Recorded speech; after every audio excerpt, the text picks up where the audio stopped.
Para la conferencia de apertura contaremos con la coordinación de la licenciada Alejandra Nader, que va a presentar la mesa que continúa. ¿Se escuchó lo de las preguntas también? Bien.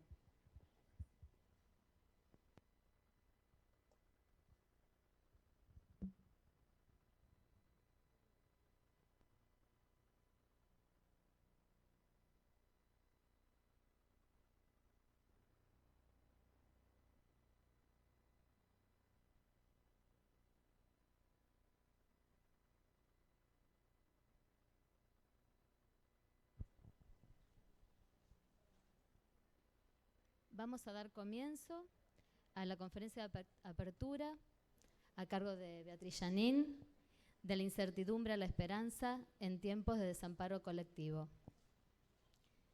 Hay mucho para contar de Beatriz Janín, vamos a hacerlo cortito. Es licenciada en Psicología, egresada de la UBA en 1971, es psicoanalista, es presidenta de la Asociación Civil Fórum Infancias, docente en carreras por todo el mundo. Vamos a nombrar en la carrera de especialización en Psicología, dependiente de UCES, directora de curso de actualización sobre adopción en la Facultad de Psicología de La Plata, también profesora de posgrados acá en la UNR, en Psicología, en Córdoba, profesora invitada en Chile, en Colombia, Francia, México e Italia. Autora de numerosas publicaciones y libros, vamos a citar algunos: Infancia y adolescencias patologizadas, Intervenciones en la clínica psicoanalítica con niños, El sufrimiento psíquico en los niños, el que salió ahora, Beatriz, que no me lo copié. Niñas, niños y adolescentes en tiempos de desamparo colectivo. El lunes, martes, está. El lunes. Justo para este fin de semana.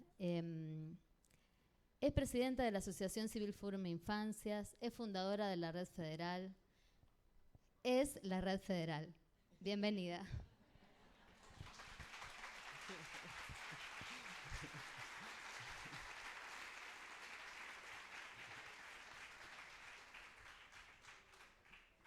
Bueno, gracias por la presentación, Alejandra, y bueno, la verdad es que estoy a punto de llorar porque estoy muy, muy, muy emocionada. Me parece realmente que es hermoso esto de poder volver a encontrarnos, que es...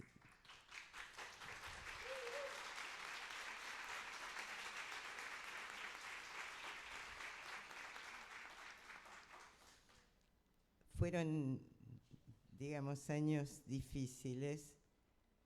En realidad vivimos una suerte de catástrofe, digamos, algo que nos conmovió totalmente.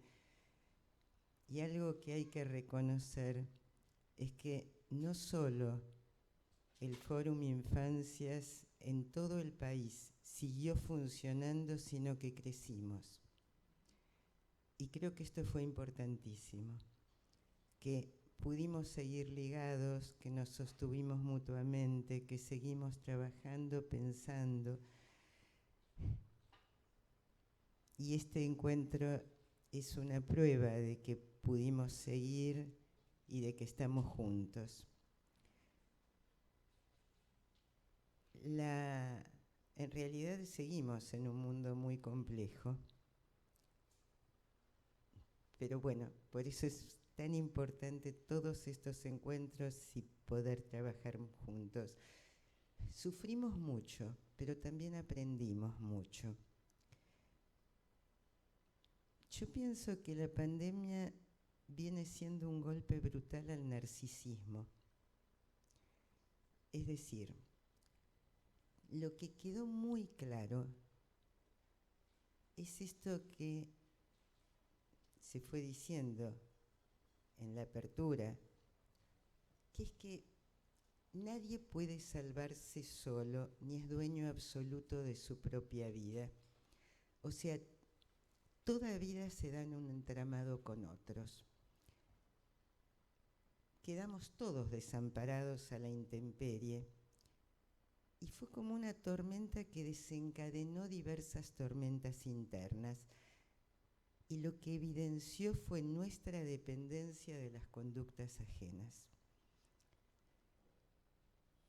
también confirmó que estamos todos constituidos por múltiples historias y marcados por los avatares de una sociedad, de la sociedad en la que vivimos y por la historia de esa sociedad.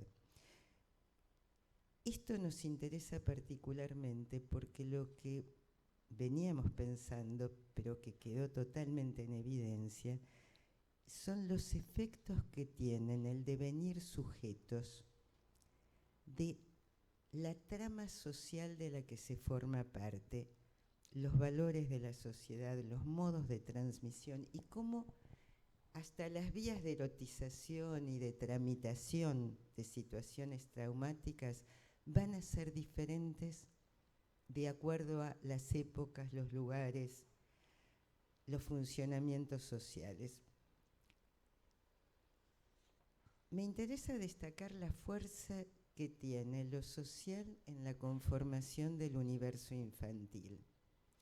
Pensemos que, a ver, yo estoy convencida, me puedo equivocar por supuesto, pero que los que más sufrieron las consecuencias de estos años fueron las niñas, los niños y los adolescentes, que en realidad las marcas que venimos viendo son importantes.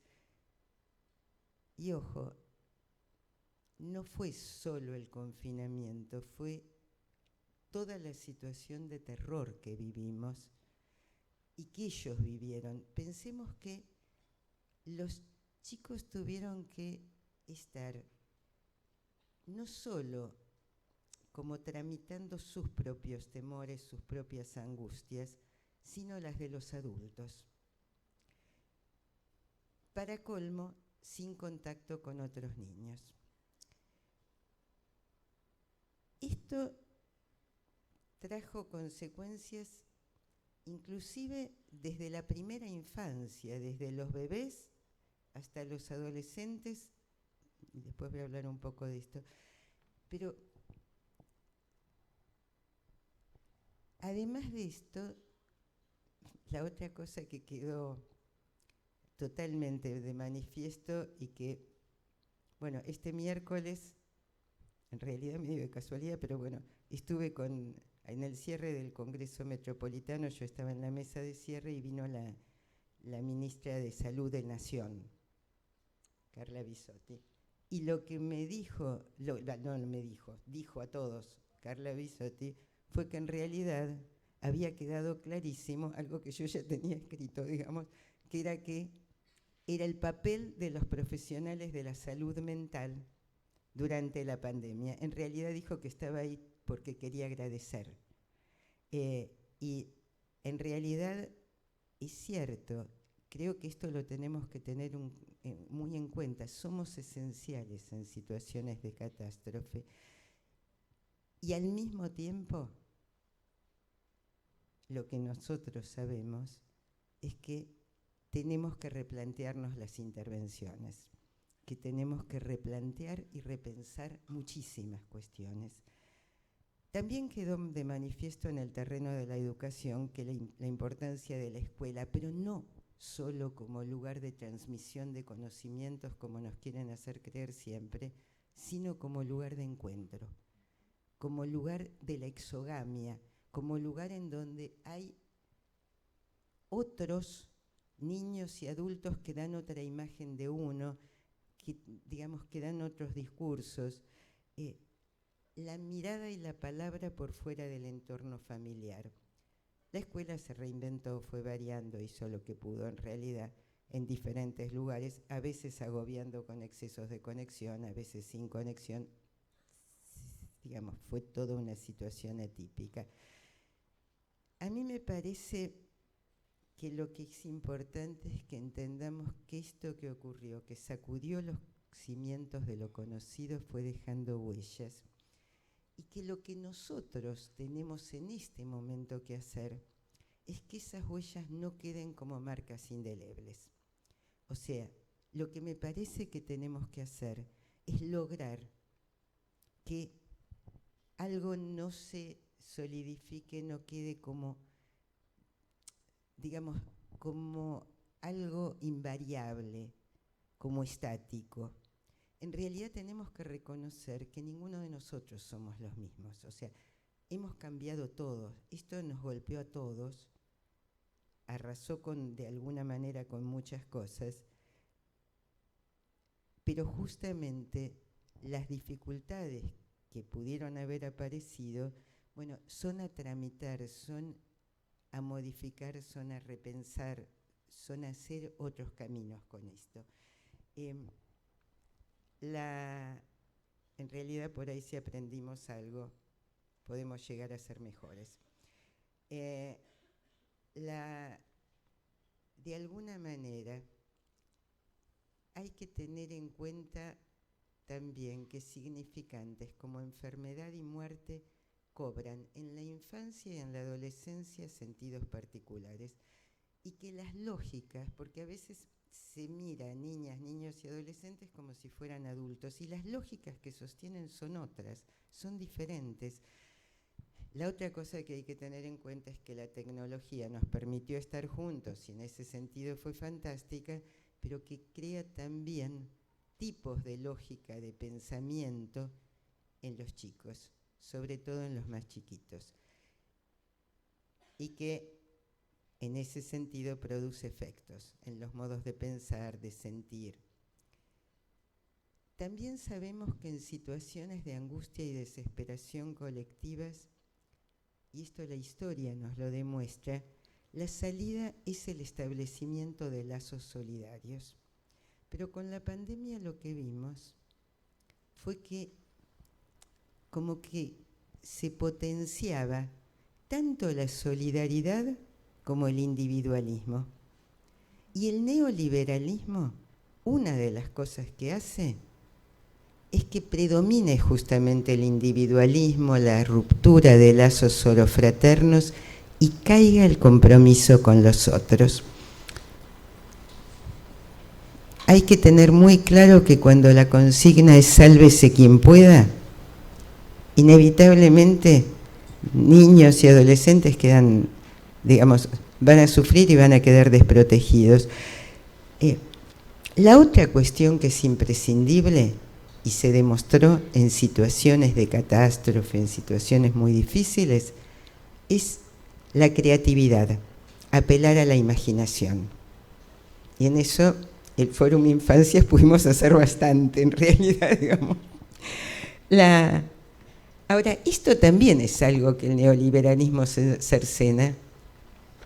En lugar de promover juego, fantasía, lo que hace es esperar que los niños llenen cuadernos, copian del pizarrón, digamos, inclusive con los profesionales, en los hospitales muchas veces se juzga de acuerdo al número de pacientes que fueron atendidos. Digamos, se pasa, digamos, con una idea casi puramente numérica, que en realidad desvitaliza, desubjetiva, deshumaniza, si quieren. El lazo social, entonces, y el discurso cultural constituyen subjetividades. Ahora, si sabemos esto, ¿qué es lo que está pasando que tantos profesionales, docentes y padres mismos están mirando a niñas, niños y adolescentes haciendo como si no hubiera pasado nada? Entonces, yo digo que hacen lo que los adolescentes llaman finjamos demencia. O sea, hagamos como si nada hubiese ocurrido en este mundo, como si los chicos no hubiesen vivido todo esto, como si no hubieran vivenciado las angustias de los mayores, sin palabras, como si ir a la plaza no hubiese sido una especie de misión imposible. Entonces, la idea me parece que está siendo juguemos a desmentir lo que sabemos, porque pensarlo nos angustia mucho. Finjamos a que no pasó nada, no venimos de una tormenta arrasadora y no nos enteramos de que ellos sufrieron más que nadie la situación. ¿Y por qué insisto en esto de que sufrieron más que nadie? Por lo menos mi hipótesis es que cuando uno va teniendo, digamos, experiencias en la vida, uno va armando defensa frente a situaciones, va armando modos de resolución de las situaciones, digamos, va construyendo vías de cómo afrontar cuestiones difíciles. Pero en los primeros años de la vida, esto no se armó. O sea, de pronto se encontraron con algo, e insisto, y sin sostén externo, porque los adultos estábamos sobrepasados. Esto lleva a que en este momento se los esté evaluando como en cualquier otro momento o peor, y exigirles, por ejemplo, en la escuela que sigan los contenidos como si no hubieran estado 2 años prácticamente, o sea, en una cuestión en donde, bueno, la escuela fue muy relativa. También quedó claro que en momentos de incertidumbre se hace muy difícil asumir los roles parentales. Realmente muy difícil. Yo he escuchado, supongo que a muchos les ha pasado, durante todo el 2020 e inclusive parte del 2021, he recibido llamados telefónicos a cualquier hora de mamás llorando, diciendo que no soportaban más. Tanto las que tenían hijos adolescentes como las que tenían hijos muy chiquitos. Digamos, de la sensación, la sensación de no poder delegar en otros el cuidado fue de terror. En realidad, yo creo que aprendimos por eso un montón. Me parece que una de las cosas que aprendimos era que frente a la posible, digamos, a la suposición de, bueno, los bebés en la casa con los que los cuiden o con el que lo cuide van a estar fantásticos. Si es un bebé, con que haya alguien que lo quiera, ya está. No, no estuvieron fantásticos. El que cuidaba no estaba fantástico.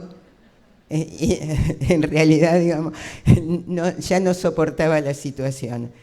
Y los bebés sufrieron esto de un modo increíble. Entonces Andrea lo dijo, digamos, el que hoy nos encontremos con niños pequeñitos que no hablan, que no se conectan y que tienen dificultades motrices, bueno, tiene que ver con esto. O sea, si no, tenemos que pensar que hay efectivamente una epidemia de TEA, que no la hay. No es que esos niños sean autistas, no es que nacieron mal. Digamos, esos niños están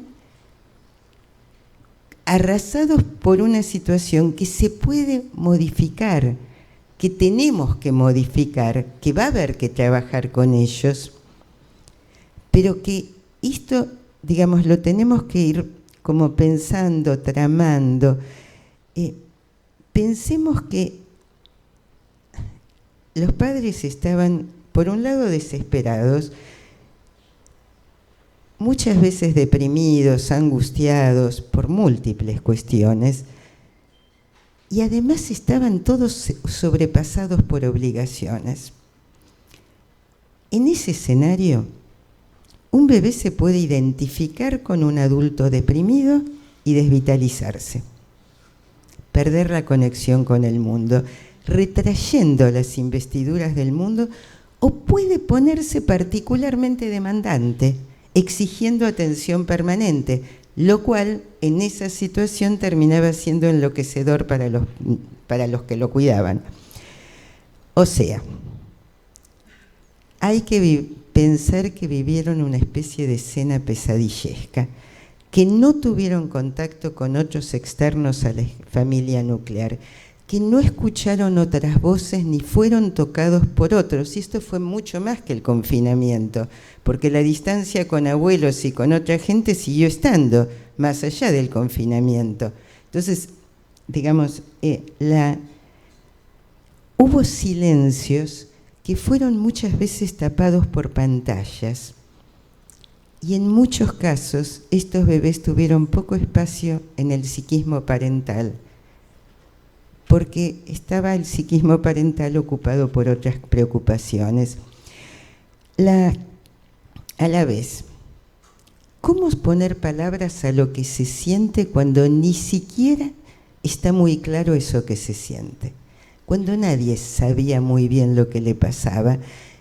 Entonces, ¿cómo empatizar con el sufrimiento del otro si uno no puede registrar bien lo que le está pasando a uno?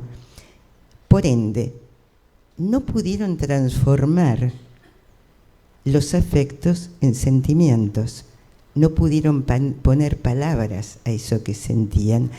En ese sentido, ¿cómo incorporar el lenguaje? Se hizo difícil y muchos silencios por angustia, por tristeza, por miedo, y la ausencia de conexión en muchos momentos, porque mucha gente estaba como con la cabeza en otro lado, o tenían que trabajar, limpiar la casa, hacer 8 millones de cosas al mismo tiempo, lleva a que estos niños se quedaron sin recursos simbólicos para tramitar sensaciones, afectos y las pulsiones. Con lo que hoy lo que predominan son funcionamientos impulsivos. Y esos funcionamientos impulsivos están siendo poco tolerados por los adultos. En lugar de, insisto, ayudarlos a ir tramitando todo esto y dar lugar al juego, a la fantasía, a los modos en que esto se va tejiendo. Entonces, la otra cosa es que al producirse, y esto fue un descubrimiento, por lo menos para mí, al producirse restricciones en el contacto corporal con otros por fuera del núcleo familiar, la construcción de la representación del cuerpo se hizo de un modo diferente. Y además quedó la impronta de que el contacto con otros es peligroso. Esto nos lleva a que veamos tanto dificultades en el establecimiento de vínculos con personas fuera del circuito familiar como en el manejo de la motricidad. No pudieron explorar el espacio ni a ellos mismos, ni su cuerpo, ni el cuerpo de los otros, sobre todo. Al no poder explorar el cuerpo de los otros, se ve que no pudieron armar bien la representación del propio cuerpo. Esto aparece tanto en los más pequeñitos como en los que están transitando este año el primer grado de la escuela primaria. Yo este año lo que recibí, ya no llamados de los padres desesperados, sino de los maestros desesperados. Maestros que llamaban llorando y diciendo, nunca en la vida vi una cosa igual. Los chicos se pegan, corren en el recreo, se empujan, salen corriendo del aula. En primer grado ya tienen que respetar normas, no respetan nada, digamos. Y muy angustiados todos. Ahora, evidentemente, están intentando reconocerse y reconocer al otro. Entonces muerden, empujan, golpean, bueno, hacen lo que pueden, casi buscando dónde empieza su cuerpo, dónde termina el otro. A ver, cada vez queda más claro que el proverbio africano tenía razón. Se necesita una tribu para educar un niño. No, nadie puede solo. Nadie. Además, en un mundo convulsionado como sigue estando, el mundo entero, se tolera menos el movimiento infantil y todo puede ser vivido como disruptivo. Los que tienen edad escolar, que son un poco más grandes, lo que encontramos es que les cuesta sostener la atención y quedarse quietos. Están dispersos y en realidad están atentos a todo. Más preocupados por la vida social, por lógica, y los recreos que por el aprendizaje. Ahora, por eso están siendo diagnosticados a pasto como trastorno por déficit de atención. Y se plantea inclusive que esto ha crecido, como que ha aumentado la cantidad de chicos con trastorno por déficit de atención y con trastorno oposicionista desafiante. A ver, vienen de tiempo de pantallas que exigen distintos tipos de atención que escuchar a alguien. Es decir, las pantallas exigen una atención múltiple y simultánea. Y cuando uno escucha a alguien, tiene que, inclusive cuando lee un libro, la lógica es otra. Es una lógica ligada a lo verbal, hay una secuencia que hay que mantener en el tiempo, frente a la inmediatez y los estímulos fuertes de las pantallas. Ahora, también ellos vienen de un tiempo de temores. El temor a la muerte de los adultos estuvo muy presente. A mí los chicos me preguntaban, por la edad de mis padres, ¿se pueden morir? Estaban muy asustados. Y cuando uno teme lo que puede pasar, no puede atender a otras cosas. Nos ha pasado a todos. Cuando uno está asustado, en este instante me acordé diciendo esto de una clase en el Centro de Docencia e Investigación hace muchísimos años, en año 75, que era un centro donde estudiábamos, ya recibidos profesionales, y habíamos prestado el lugar para los refugiados chilenos. Entonces empezó a caer de repente la policía. Yo me acuerdo de estar en clase mirando todo el tiempo la puerta a ver si entraba la policía, y no me acuerdo qué se dijo ahí. Digamos, o sea, es muy difícil, si uno está asustado, atender a lo que supuestamente tiene que atender. Ellos lo que necesitan es recuperar los contactos corporales, volver a registrar sensaciones táctiles, olfativas, auditivas, con otros ajenos al grupo familiar. Y esto lleva a que estén más pendientes de los otros niños, de los ruidos, de tocarse, que de escuchar la clase. Además, tienen que elaborar el duelo por lo perdido, por las personas queridas perdidas, por los vínculos, por los espacios. Esto implica tiempo y esfuerzo. Les tenemos que dar tiempo y los tenemos que acompañar en ese proceso. Los adolescentes, que son de los que estamos viendo situaciones muy graves en el mundo, o sea, aumentó el suicidio adolescente, aumentaron las dificultades de la alimentación y los cortes en el cuerpo y muchas otras cosas. Es decir, en realidad, en el momento en que todos hemos querido separarnos de los padres y todos, consciente o inconscientemente, deseamos la muerte de los padres, se encontraron con que no podían desear la muerte, porque podían morirse los padres, con lo cual su deseo se podía realizar, y tampoco se podían separar, porque estar con otros podía matar a los padres, con lo cual tuvieron una paradoja terrible. Y yo creo que muchos volvieron la hostilidad sobre sí mismos, teniendo conductas autodestructivas. A la vez, cumplieron con el cuidado increíblemente, esto lo vimos en todo el país en un momento dado con la gente de la CENAF.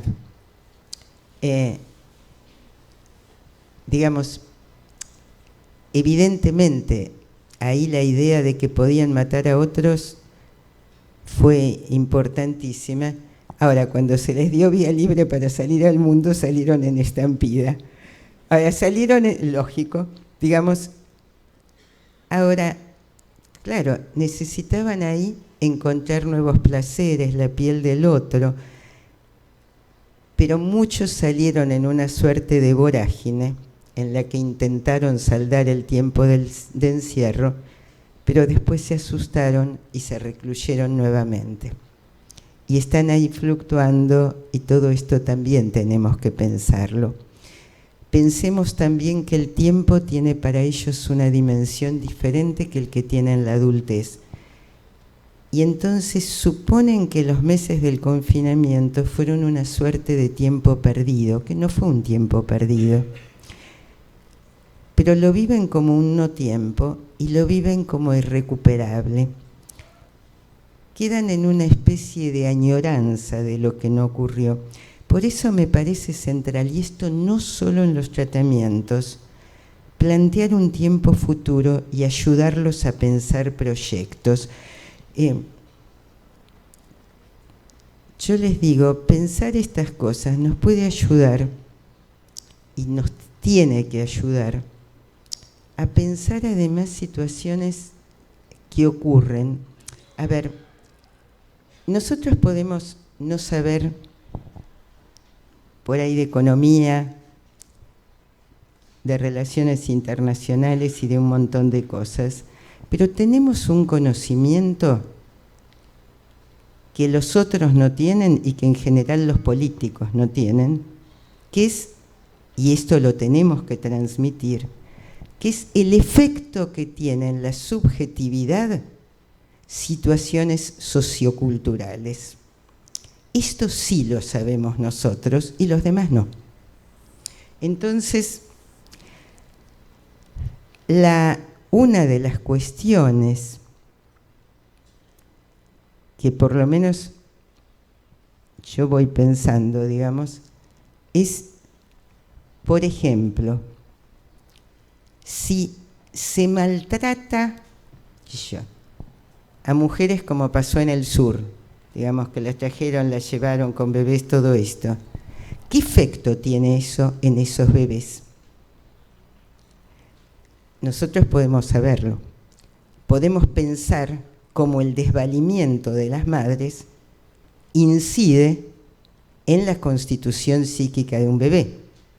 También podemos pensar, por ejemplo, que las tomas de los colegios secundarios en la ciudad de Buenos Aires fueron lo mejor que podrían haber hecho los adolescentes, porque en lugar de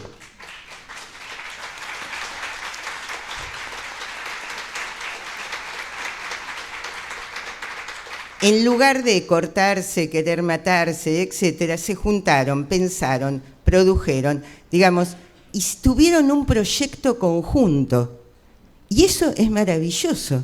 Yo me puse contentísima, después me empecé a angustiar espantosamente cuando vi que los iban a reprimir, porque dije, si esto se corta, si a estos, digamos, les cercenan la posibilidad, cuando lo que queremos es crear justamente un mundo futuro para ellos, y tienen que tener ellos la dimensión de futuro. La adolescencia sin proyectos va al muere.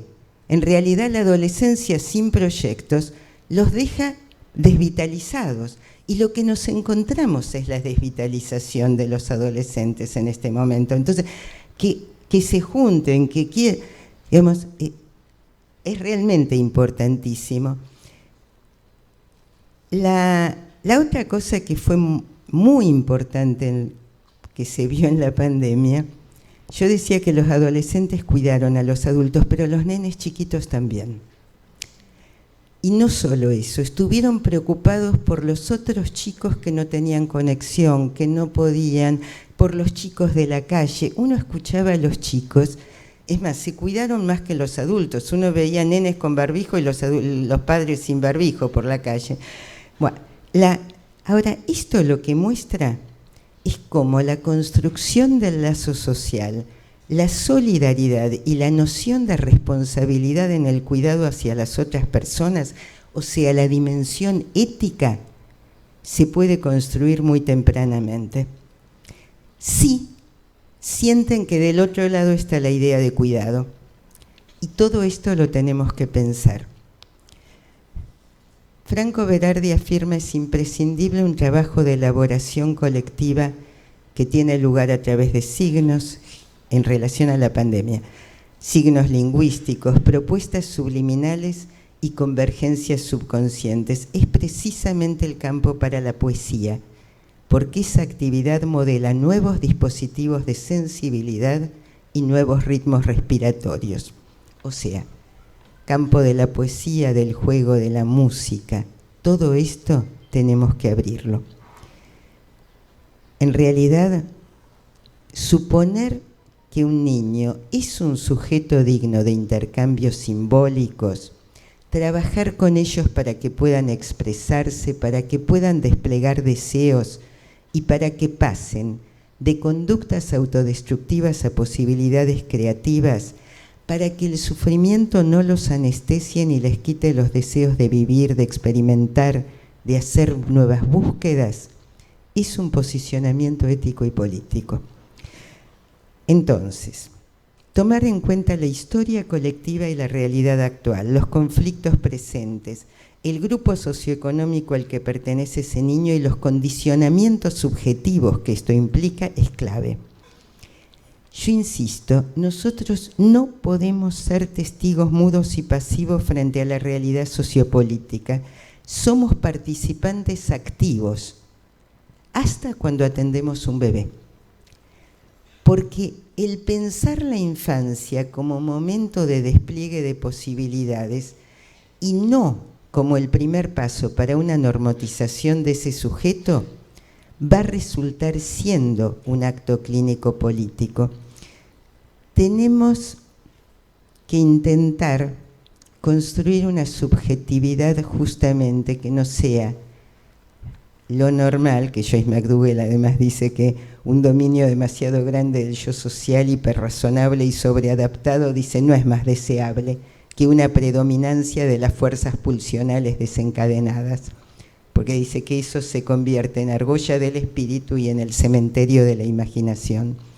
Entonces, la construcción de una subjetividad crítica, cuestionadora, que no quede subsumida en los mandatos de un mundo en el que el sometimiento de la mayoría es necesario para las ganancias de unos pocos, se hace indispensable. Pensemos que cuando se les aplican protocolos a los chicos y no se los escucha y no se les da la libertad de ellos mostrar y decir del modo en que pueden, los estamos tratando como objetos, y esto también es un posicionamiento.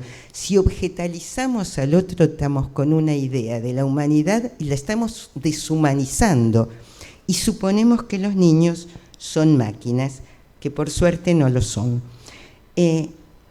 Cesa toda empatía en estos casos con los entrevistadores, digamos. También, si suponemos que cada niño tiene que poder triunfar en la vida y lo largamos solo para triunfar, y que cada uno tiene que poder, allí, en realidad, con los que no pueden solos, ¿qué hacemos? ¿Los medicalizamos y no los dejamos desarrollarse en tiempos diferentes? Entonces, por un lado, dentro de la lógica consumista que rige hoy en día, la medicalización es el síntoma de una sociedad que no tolera el despliegue subjetivo. Tenemos que acompañarlos a transitar los momentos difíciles, ayudarlos a desplegar la creatividad e ir encontrando los modos de que sostengan lazos, para lo cual nosotros tenemos que sostener lazos, fomentar el armado de redes, privilegiar el juego, la fantasía, la escritura. Pudimos reinventarnos todos nosotros y esto fue importantísimo. El esfuerzo fue grande, pero nos reinventamos, sostuvimos el vínculo con pacientes y alumnos y esto me parece que es clave. Voy a sacar algunas cosas, pero sabemos, por otro lado, de que tenemos que sostener redes de cuidado mutuo y que la sorofraternidad está ligada a la constitución de la subjetividad. O sea, que nos constituimos siendo con otros. Yo por lo menos siento que no hubiese transitado la pandemia del modo en que la transité si no hubiese tenido redes, el fórum, la escuela de posgrado, digamos, más allá de la familia y los amigos, digamos, redes de otros profesionales con los cuales compartir, y gracias a eso pude sostener a los pacientes e inventar nuevas formas. Sí, ya termino. Bueno, entonces, por último, considerar al otro como un semejante implica otorgarle un lugar. Y esto es clave en la comprensión de las conductas de niñas, niños y adolescentes. Para terminar, ¿qué ocurrió con el fórum? Transformarlo legado, tomarlo y poder reinventarlo es muy importante. Insisto, no somos testigos pasivos de lo que ocurre, somos artífices de futuro. Y esto lo tenemos que tener claro, somos responsables. No somos testigos pasivos y en medio de la pandemia y sus derivaciones, pudimos seguir el fórum y otra gente teniendo una mirada en relación a la salud mental infanto-juvenil de descubrimiento y de que, entendiendo que cada niña, cada niño y cada adolescente nos abre la puerta a un universo desconocido y que tienen siempre potencialidades a desplegar, potencialidades que necesitan de una mirada esperanzada. Nuestro papel en esta elaboración es fundamental y tenemos que ayudar también, no solo con los pacientes, sino a la elaboración colectiva de lo vivido. Encontrarnos, sostener lazos solidarios, ser hospitalarios, abrir espacios de intercambios creativos, hacer que prevalezca la ternura, posibilita a la vez un pensamiento no cercenado, nos permite ampliar nuestras ideas, descubrir nuevos mundos y conocer otras miradas. En una época en que campea la violencia y el desamparo, espacios como el Fórum Infancias abren la esperanza de un mundo más solidario, de un mundo en que todos puedan tener lugar. Y estos valores los tenemos que defender ejerciéndolos. Si podemos reemplazar la idea de un hacer vacío por la de creatividad, la de seguridad por la de cuidado, fomentar la solidaridad y sostener esperanzas, podremos, aunque sea un poquitito, cambiar el mundo. Y si podemos transformar y ayudar que los otros transformen el sufrimiento en posibilidades creativas, el aislamiento en trabajo grupal solidario y la desesperación en esperanza, habremos cumplido el objetivo. En eso estamos, y este encuentro nos da la posibilidad de seguir armando redes, de potenciar lo hecho y de pensar con otras y otros de manera creativa y revisando nuestras prácticas. Nada más y gracias por estar acá.